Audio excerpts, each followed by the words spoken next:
Foam roller is usually given to break up scar tissue, reduce tension or tightness in the muscle. But what I'm going to do in this video is I'm going to talk to you about why that's not really the case and what a more effective way to use the foam roller is. Hi, I'm Alex Effer, founder of Resilient Training and Rehab, and I've helped thousands of coaches and practitioners get better and more consistent results with their clients. Let's get into it. So when people think about foam rolling, again, they think about the tightness in the muscle. They're trying to release muscle. They're trying to break down fascia. But the fact of the matter is, when it comes from a fascia standpoint, it takes about 2 tons of force to be able to break down fascia and to be able to actually create length through that. That's not going to be really possible through manual therapy, through foam rolling, or through any type of intervention that doesn't require some type of excessive amount of force that we can't produce.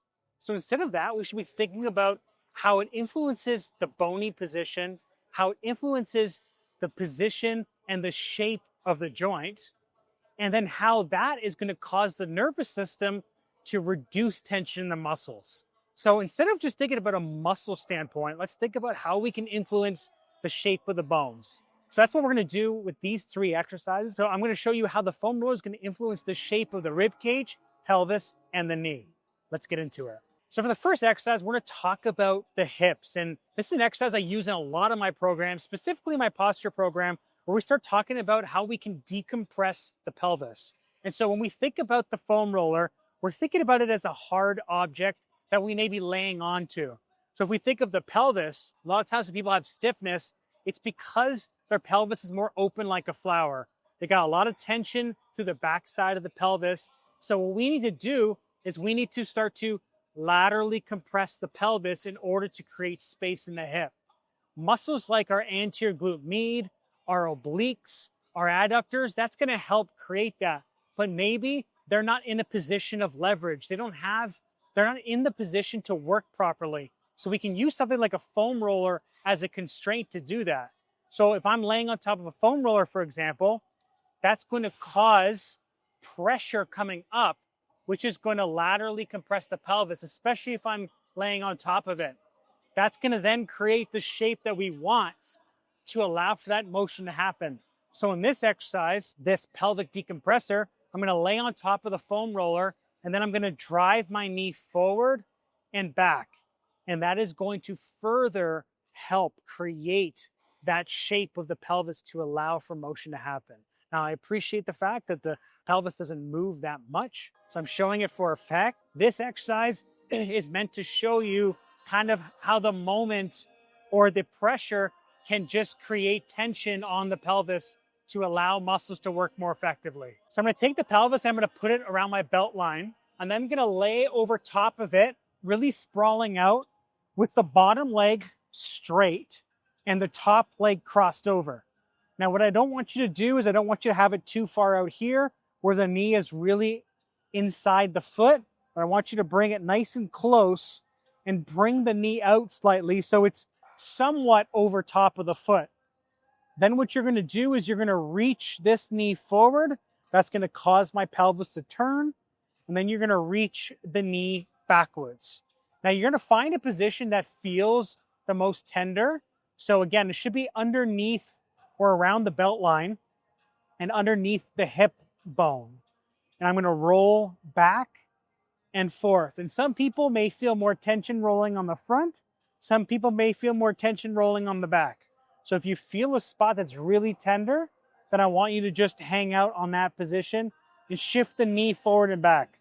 The knee going forward and back, that's going to help turn the pelvis, again, creating that shape. So the next exercise, we're going to apply the exact same principles to the rib cage. So when I breathe out, that's going to cause my rib cage to compress inwards. You're going to feel your lower rib cage go in.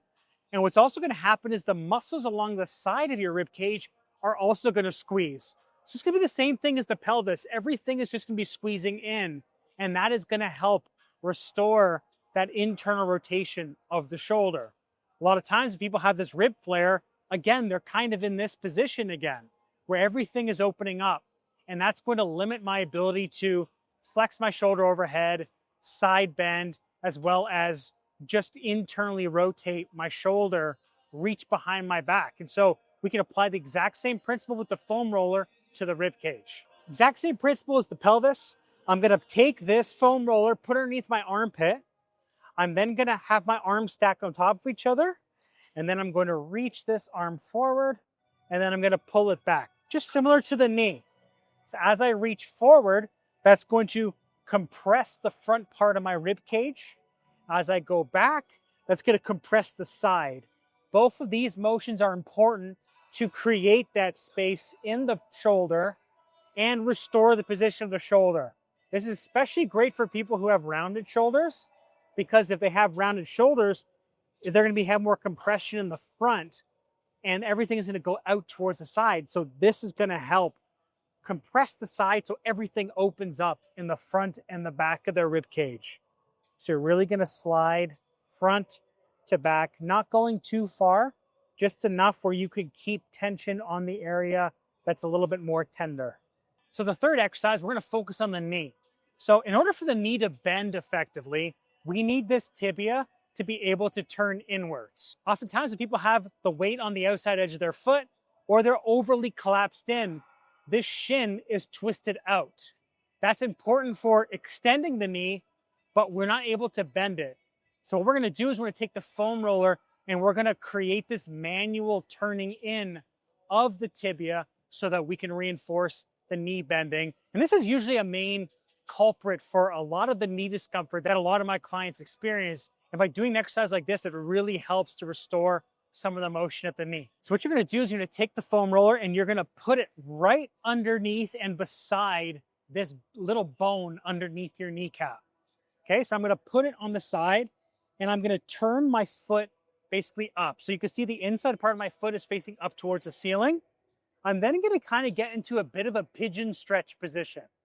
Okay, and then what I'm gonna do is I'm gonna rock side to side. So when I rock outwards, that's gonna stretch the back part of my pelvis, and the foam roller is gonna push this shin inwards, right? Because what's gonna happen is as I go out, this is gonna push this bone in because it's on the outside edge of the bone. And so I'm just gonna go back to the start, out towards the side. I'm gonna shift side to side.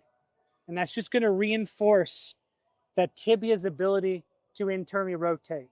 If you feel some pinching in the front of the hip, you can always just go a little bit high. You always just go a little bit less hip flexion. You could come up on this knee. You can bring this knee forward a bit. And that's just gonna help with the pinching. But if you do feel pinching, do the first exercise I talked about, the one with the foam roller underneath your pelvis, because that's gonna create a little bit of space inside that pelvis. So it's important to understand that the foam roller is an effective tool. It's just about the intention. How we use it and what it's for is maybe gonna be a little bit different than just the traditional methods. Traditional methods is just focusing on the muscle. We're focusing on how to change the shape of the joint so the muscle then releases because the nervous system senses that the joints are in a better position. Thank you so much for watching. Don't forget to like, save, and subscribe, and I'll see you next time.